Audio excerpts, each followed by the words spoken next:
I usually get nervous when I talk in front of people. It'll last for like a certain amount of time. But I heard one guy who was giving a talk, and he started out his talk and he said that it's not speaking in front of people that makes him nervous. It's worrying what people are thinking of him that actually makes him nervous. And I thought that was a pretty profound statement, just because really that's a big thing that many of us struggle with, is what I'll call fear of man, the opposite of being caught up in what God says and what He's thinking about you. And anyway, so I'll try not to let that overwhelm me. But yeah, so I got this opportunity to talk to. Hopefully, some of this might apply, or maybe God will use some of this, or maybe not. But why don't I just open up in prayer real quick? Lord, I just ask that you would speak here today, and that people would see past me and past the things I have to say, and hear from you, whatever that may be. Thanks, Lord. In Jesus' name I pray. Amen. So my story starts out with, I grew up in a Christian home, pretty, I guess, a basic Christian home. Went to church, went to Baptist church. I grew up north in Minnesota, and my parents were believers. I asked Jesus into my heart when I was a little kid. I don't actually remember that happening, but my parents said that it happened. Since then, as I went through junior high, some of you may have had some of these experiences where you would go to church camps. And so I asked Jesus into my heart many times again, just to be sure. And, it was one of those things where I was concerned, because I wanted to make sure that it really took, Anyway, so as I went into junior high, I think one thing that I started to notice was that I didn't really fit in as well as I would have liked to have fit in. So, my parents were a little bit different. They were basically foreigners. They were, immigrants from other countries, and so you could tell. I mean, you could tell that if we had a school function, then they showed up, and your parents had to show up. They spoke with an accent. My mom was from Germany, and my dad was from, he's Armenian, but he grew up in Israel. And so both of them spoke with accents. They both grew up in different wars. They have, quite stories themselves to tell. But as a result, they went through poverty. They went through a lot of horrific things themselves. And I think that came out as they dealt with things in our lives, as they dealt with money. We grew up in a pretty, I would say, an upper-class neighborhood, but yet my dad worked for a Christian organization, so he didn't make a whole lot of money. And I think because he had that drive to save money, he just had enough money to be able to do that, but yet we didn't have all the frills that went along with that lifestyle. So going through school, I would see friends who had, name-brand jeans, and I would want those. And up there they played hockey, and they'd have really nice skates, and I would want those. And I remember one time I convinced my parents to get me some skates, but we went to get the skates, but they weren't the cool ones. And so I was so disappointed, because I got these skates, but they weren't the ones I wanted. And and now as a parent, I look back and I think, I wish I could have told myself, those things don't really matter, and they were making this effort. But needless to say, so I didn't quite fit in. Also, just the way I looked. I mean, it was pretty much a Scandinavian area up there, where the kids were just blonde hair, blue-eyed, and I had darker features, and so I felt very self-conscious of that. I was picked on a little bit, nothing severe, but really any amount can be hard on a kid, and so, especially if there's maybe some other things going on. I felt pressure to perform at school. My parents were pretty strict, and I was a good student, but I think there was this inner drive within me to do very well, and anytime I didn't do well, I would kind of beat myself up. Anyway, so that was through elementary school and into junior high, and I think as I got into junior high, that's when those feelings of wanting to fit in really were accentuated. Try to keep an eye on the time here. But I found a way to fit in. And one day, one of the kids that I knew introduced me to some drugs, and so I started experimenting with that. And in addition to feeling good, that makes you feel good a lot of times.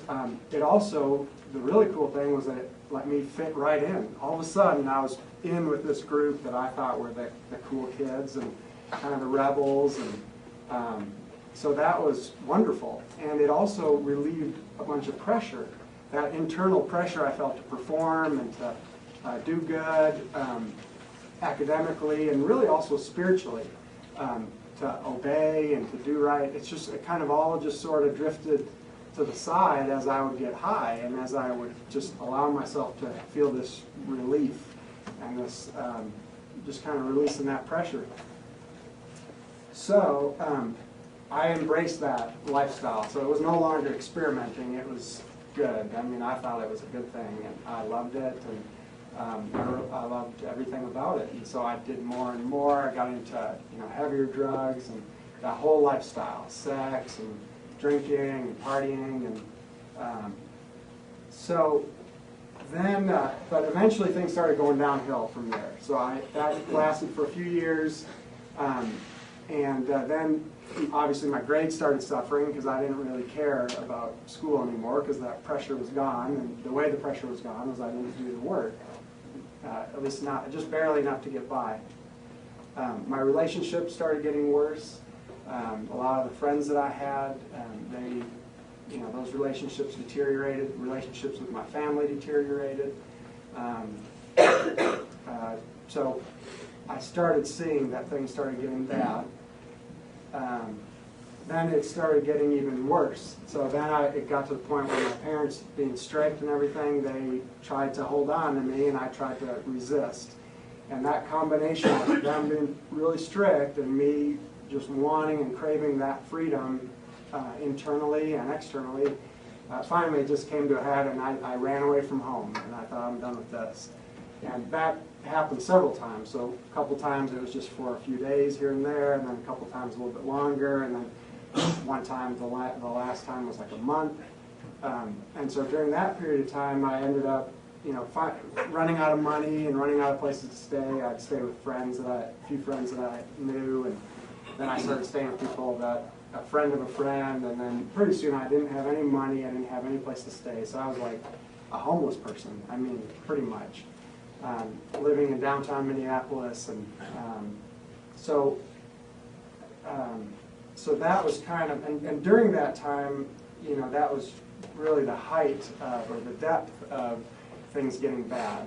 There was a period there where, as a result of living on the street, there was some sexual abuse that happened against me, and you get into a real bad situation when you don't have food or money or place to go or anything like that. So that was kind of the depth of it all, and so at that point I didn't have anywhere else to go, so I ended up going to a place where they took runaways in, and ended up getting connected back to my parents. They took me back home very graciously and were very kind, and so at that point there was changes started happening in my life. But I could still feel that internal battle of wanting to live this one way, but feeling like seeing that it was not getting me anywhere. In fact, it was making things very bad. And I had all my Christian upbringing, so that was always in my mind. And one example of that internal battle, I remember my dad got me a job. At this point now, I was in 11th grade. And my dad got me a job, I think during the summer, as a security guard at a nursing home. I'm not exactly sure why they would need a security guard at a nursing home, but I'm also not sure why they would want someone, of my caliber working as the security guard. But anyway, so that while I would work as a security guard, it was a night shift, and there were 3 buildings, and they were interconnected by these tunnels. And my job was just throughout the night to go and walk these tunnels and check in and keep an eye on things. And I didn't have any weapon. I just had this clocking mechanism that made sure I actually got to certain points and didn't just sleep the night through. So I would do that, but some of these corridors, I mean, there were like boiler rooms down there, and there were, it was in the middle of the night, so nobody was down there. I mean, I'm just walking through these tunnels, and at that time, like the Freddy Krueger movies were out, and so that was a struggle in and of itself. And but back to the battle, I would go through periods where I would think, man, this is a great opportunity where I could get high, and nobody's here to see me, and I can just, get high and watch old people, and that would be a pretty good job. And I thought, well, I can do that. But then at other times, and I never followed through with that, I just kind of think those things. And at other times, I'd walk through these boiler rooms thinking, man, this is kind of creepy. And thinking back to my mom when I was little, she'd say, if you're scared and if you start singing spiritual songs, like songs you learned at camp or in Sunday school, it causes the enemy to flee. So I would literally do that, down to kind of singing to myself, walking through these boiler rooms, and to kind of alleviate that fear. So that was just kind of an example of that internal struggle. And then I ended up getting another job at a Christian camp that we used to go to growing up, working as a counselor, or just really more of just maintenance, I think. I don't think I actually counseled any kids, but which was probably for the best at that point in my life. So I worked at this camp, and I just remember up there weren't any of my friends who did drugs and stuff, so really just there was no opportunity for drugs at that point. I lived at that camp. It was way up north. But I also remember thinking that I enjoyed the way that these other staff members who were believers, I think they were, they professed to be believers, that they seemed to have fun and do things that didn't require, you didn't have to be you didn't have to feel guilty to do the things that they were doing. We would go bowling, or we would go, get ice cream, or we would, go swimming or whatever. And I kind of enjoyed that. I enjoyed going from a period of constantly looking over my shoulders, constantly feeling that internal guilt, even though I was, you could kind of mask it or set it aside, but really there was that internal guilt that would resurface every once in a while. And so I liked that. And so while I was at that camp that summer, I think God kind of drew me back to himself. But what I think is interesting is what happened after that, because I've given my testimony before when I was younger, and that was kind of like the what would be the right word to say it? That was really the main point of the story.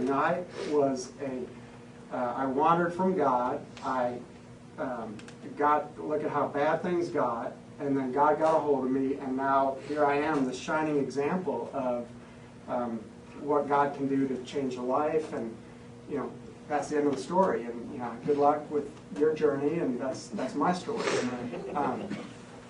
And that God definitely does change people, and he'll change people in an instant, or he'll change people over a long period of time, or he'll do all kinds of things, and he'll use situations like that where you get changed and you never look back. He definitely does use that. But my life, for whatever reason, didn't turn out that way. I mean, I stopped using drugs. I stopped that whole lifestyle. I went back to school my senior year, but I was just alone that year. I mean, all the friends were either, all my drug-using friends, I didn't really want to hang out with them. And they were somewhat cordial to me, but they didn't really want to hang out with me either, because they knew I didn't do that stuff anymore.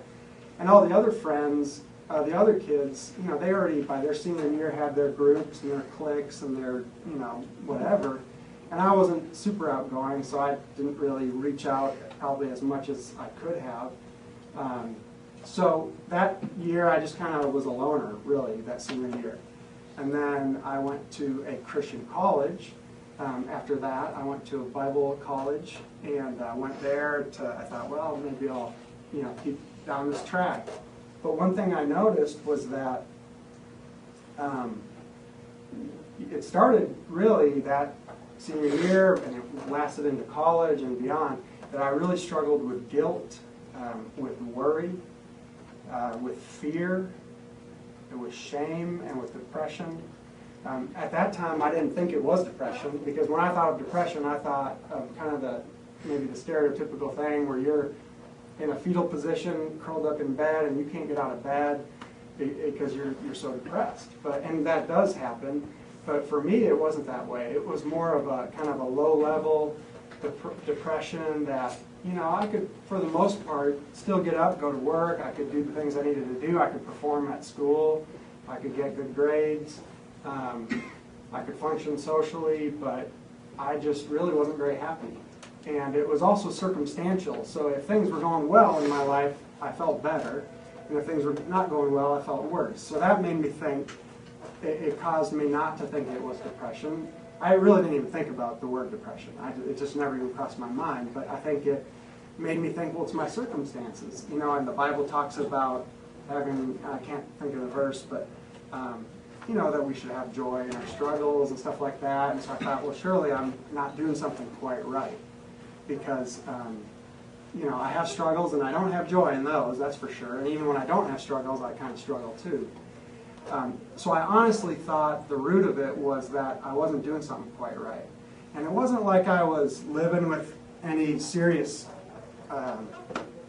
sin in my life and, well, if you just correct that, then that's, there is a place for that. There's some things where you may have something going on in your life and that feeds into some other things, guilt and stuff. And sometimes when that's addressed, that can alleviate a lot of problems.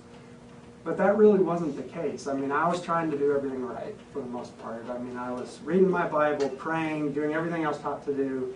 So I thought, well, maybe I'm not reading my Bible enough, or I'm not praying enough, or I'm not being sincere enough. The Bible talks a lot about our heart and rather than our actions, and so, well, surely there's something going on there. My heart's probably not quite right. So I struggled with that, and it would kind of go really, while I was at college, at that Bible college, it got bad enough to the point where, and I would also struggle with feeling this need to, well, you should be witnessing to people. You should be sharing your faith with people. And so that college I went to, they even had that as part of their curriculum. You'd go out on the streets of Chicago and share your faith with people, and I hated it. I hated it because I remember one time going to this park, and there was a couple of young guys and a couple of young girls having a date, sitting out having a picnic, and I walk up all timid with my tract, I'm shaking, and I start to share my faith, and they're like, man, just leave us alone. We just want to have a nice, relaxing time. We really don't want to hear it. And I walk away, and I just fed into, I despised that feeling, and I was like, well, obviously I'm doing something wrong there too, because we're supposed to be doing this, and I'm not doing it near enough, and when I do it, I hate it, and something's not right. So I got to a point there at that Bible college where I finally kind of came to some conclusions. I was like, look, this isn't working, and I'd almost rather either A, go back to my lifestyle of drugs, or B, end my life, because this life I'm living is miserable. And so I called my mom and one of my sisters and talked to them a little bit at home in Minnesota. And my mom had me fly home, and she kind of ministered to me that weekend, just tried to pour love into me and remind me that God's love is not based on what we do, but it just is. He just loves us. And I knew all those things in my head, but they really didn't resonate in my heart. I knew that's what I was taught. I knew that's what the Bible seemed to say, but it just didn't register. Something wasn't right.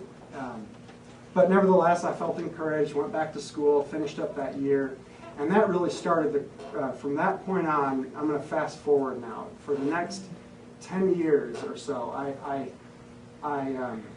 really didn't get to that low anymore, but things really didn't improve all that much either. I pretty much just lived a life of kind of semi-unhappiness, I guess you could say.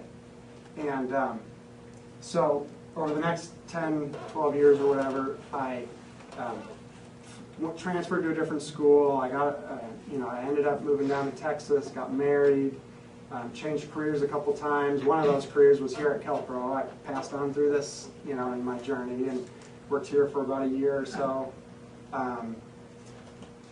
We had kids. We moved a few more times. I changed careers a couple more times and jobs. all over the next 10 years. But really over that 10 years, I was able to, for the most part, hold it together. You know, I felt I just need to pull myself up by the bootstraps. I mean, that's just what I got to do. That's the way you function. And if you have a bad day, then so be it. It is what it is. But I'd say maybe 4 years ago or so, things started getting bad again, to the point where I was like, this just is not working, and I started to, again, have thoughts of ending my life. And I never actually went through and made specific plans, like, okay, well, I'm going to go get this, gun and this. I never did that, but it was almost like I was fantasizing about it. Just enjoying the idea of no longer living this life was more appealing than living this life. It was a fantasy. I mean, it was not a fantasy, but it was just fantasizing about it, where that was, and that kind of started, I guess you could say, maybe raising some red flags in my mind. After a while of that, I was like, something is definitely not right. So I finally started opening up to my wife, to Kim, and told her the extent of it. And at this point, I didn't want to go back to the lifestyle of drugs, because I knew with kids and everything, it just was not gonna be the answer. I mean, I would drain our finances like that, and I would ruin everything. But I thought, well, maybe if I could just get her set up with a job, and just talk to them ahead of time, and that's the way that I was thinking, because I thought, that I can't think of anything else that's going to work. I've gone to multiple churches. I've tried to do what the pastors say. I've tried to do what the teachers say. That I've read my Bible through and through. I've tried everything, and everything that we're spiritually supposed to do, to fix this. So at that point, a few things started happening. One is I would meet with a few guys, friends, and they started pointing out to me, I started kind of opening up with them a little bit, and they said, maybe you've got depression. And I thought, no, I don't think that's the case, for the reasons I mentioned earlier, because it didn't seem that extreme. And then I started opening up with my wife, and so then she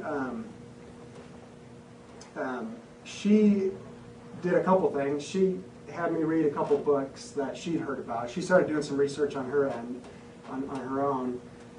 Had me read a couple books, so I read a few books, and I'm going to go through a few things here that started happening, and I don't think any one of these things was like the key to change in my life, but for whatever reason, God chose to use some of these things. So one of the things was I read a book called The Mom Factor, which I was looking at that brochure. I think the author, there's two people that wrote it, and one of them is going to be one of the speakers at that conference. But it's just a book that talks about how your upbringing can affect your life. So when I was growing up, we would hear things about people would try to put all their blame on their parents and say, oh, that's not that's why I am the way I am. And there's kind of a counter argument to that, especially in Christian circles, that you can't just put your blame on your parents. You got to own up to your responsibility for yourself. That it's not their fault. But the book kind of reshifted that and allowed me to see that no, you can't blame necessarily other people, but they do have an effect on your life.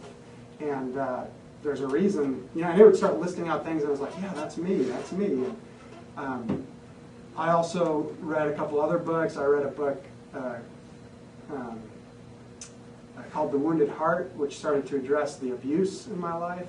And there again, especially as a male, it was not something I don't think I ever thought of that, or if I did, it was a passing thought, thinking about the abuse that happened. And it wasn't my family, it was outside of my family. But I thought, if I don't think about it, and it's not passing through my mind, then it's not affecting me. I don't feel it affecting me. I don't think it's affecting me, and so it's not affecting me. Why in the world would I have to relive any of that or face that if it's not affecting me today? But what that book helped me see was that it does affect you, even though you don't think it does.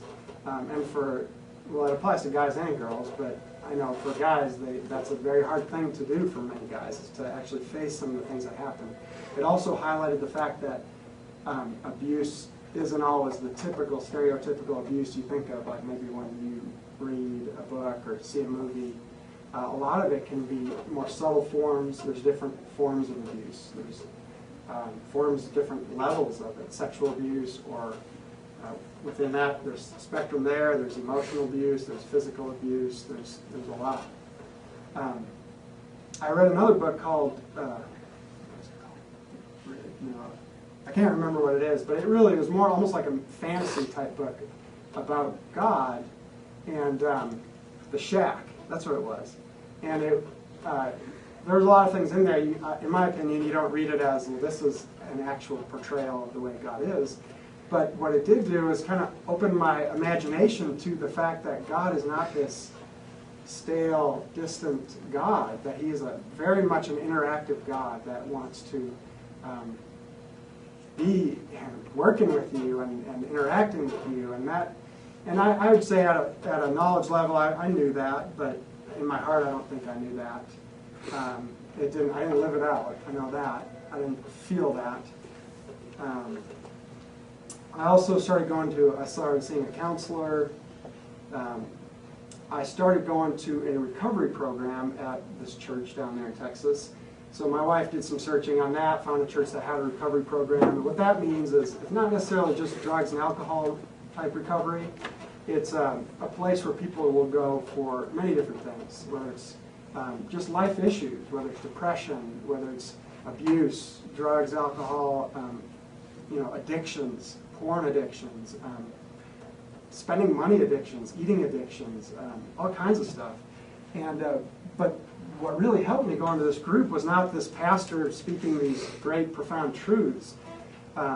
It was the fact that I went to a place and we would go for the first hour, sit, hear a talk, or a lesson, or a testimony. And then for the second hour, we'd break out into some smaller groups. And so I'd meet with some guys. And in those groups, I would start sharing. We'd go around and share. And I remember the first time thinking I shared a little bit. And I was waiting for the response, for people to kind of give me their opinion or to give me their suggestions. But that didn't happen. They just kept going around the room. And then we got to the end, and again I was kind of thinking, okay, what next? And then the group ended, and we disbanded for the week. And there would be some people that would pull me aside afterwards and chat with me a little bit, but none of them offered me advice or solutions. And especially for guys, we have a tendency to want to fix things. You hear a problem, and initially you want to, or immediately you want to just come up with a solution. And I think that drives a lot of our wives crazy, at least mine sometimes.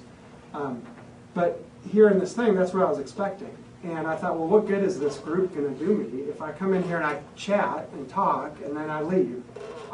Nothing helped. But for whatever reason, God prompted me to come back, and probably through my wife prompting me to come back. And so I came back, and I dreaded coming back, but I did. And same thing the next week. And really, over the course of weeks and even months, what I started to see was that setting of being able to be honest with people and transparent with people and not brace yourself for the advice you're going to be given, although there is a place for advice and there's a place for solutions, there definitely is. But I think we get in situations where more often than not, we are given the steps to fix our problems. And really what sometimes, not always, what God is wanting is for you to just start being transparent with people. And to have some people that are willing to listen, not try to fix you and then move on, but just be willing to hear what you have to say, to hear the junk that you've got to say, and allow you to do that. And I found that slowly was one of the things that God used to work in my life. It was that act of being transparent. Satan wants to keep us in the dark. And I think there's something that happens when you start to become open and transparent. And you've got to be smart about where you do it. You don't just spill your guts to, like at work necessarily, to a whole company full of people. No, but there's going to be some people that don't take it well. They're going to be judgmental. But and it's not going to happen right away. I remember it took me a while to it just goes against our nature. It goes against our nature. It goes against other people's nature. People want to. It's not normal for the most part, but yet it's a good thing and a healing thing that God often uses. So let's see what else. I also started just crying out to God. I mean, for I'd say a good 3 to 4 months, nothing happened. I was reading these books. I was going to counseling. I was going to this recovery group. I was all these things, and nothing happened. And every week I'd leave there, just like, okay, that didn't seem to do any good. But yet the Lord prompted me to go back and keep reading these books and keep talking to my wife and other people. But I also started just crying out to God. I mean, on my own, I would plead with Him. I was like, God, help me. And, I'm miserable. And I do not want to live in misery. So I'd say after 3 to 4 months, I started seeing just a glimpse of change. I started seeing just a glimpse of the Lord and His goodness.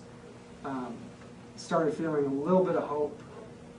So it was a very slow process, and then that was just starting, 3 to 4 months, and then it took maybe another year or two for that to just slowly, grow. Let's see what else. At one point, I started taking antidepressant medicine, and that has there's a lot of opinions about that. And my opinion is that it can be overused or it can be neglected. I think if you're just clinging to that, that's your one and only source, your answer, and then you might be in for some problems. If that's, there is a place for it, but it has to work alongside of working with God on this whole thing, and some people, there's more of a place for it than other people. Some people, there's some chemical issues, and that's a whole other conversation. But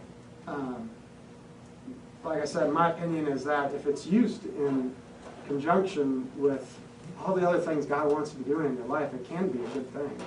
And it doesn't necessarily have to make you all spacey and out of it, and you're just drugged up, if that's why you feel better. That wasn't the case at all for me. I didn't feel a single thing when I took it. I didn't feel any high. I didn't feel any relief. It was slowly over, I'd say maybe a month or 2 months. And then at that point, I didn't know if it was that or if it was these other things or what.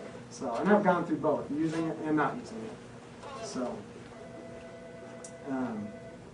I also attended this Bible Study 101 class that our pastor did. And, I'd gone to Bible college, I'd gone to churches, I knew all the stuff. Right? I'd read through the whole Bible. I had done in-depth Bible studies and all that. But yeah, at this class, what I found was really cool was that it was an encouragement to engage with God.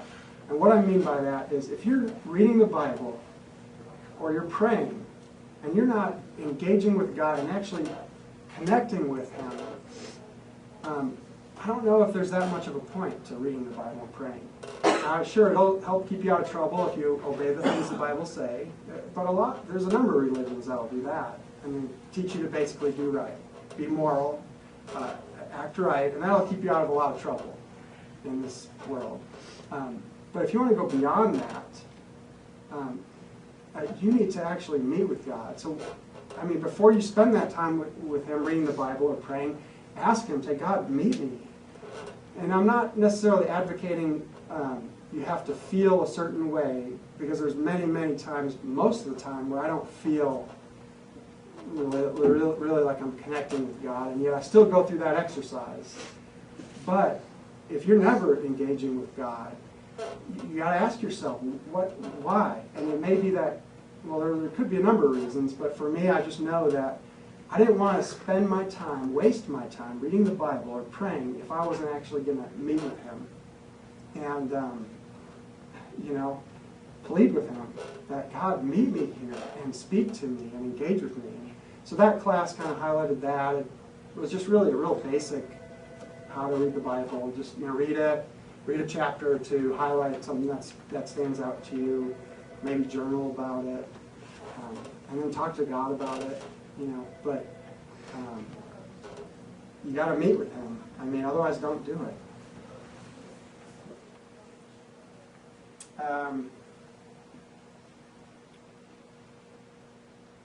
Let's see here. So I've got 6 minutes left, and I'm near the end. So I read another book that's really good. It's called When People Are Big and God is Small.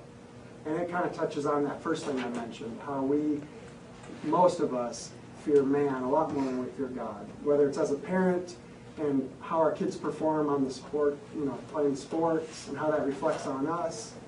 Are our kids successful? Are they weird? Or for you non-parents, or maybe people who just don't struggle with that, it's other things. What do people think of me? How do I come across? And we, in general, are a lot more caught up in that than we are in what does God think of me, and who cares what people think of me. So that's a lot easier said than done, but that book is a great book. I recommend.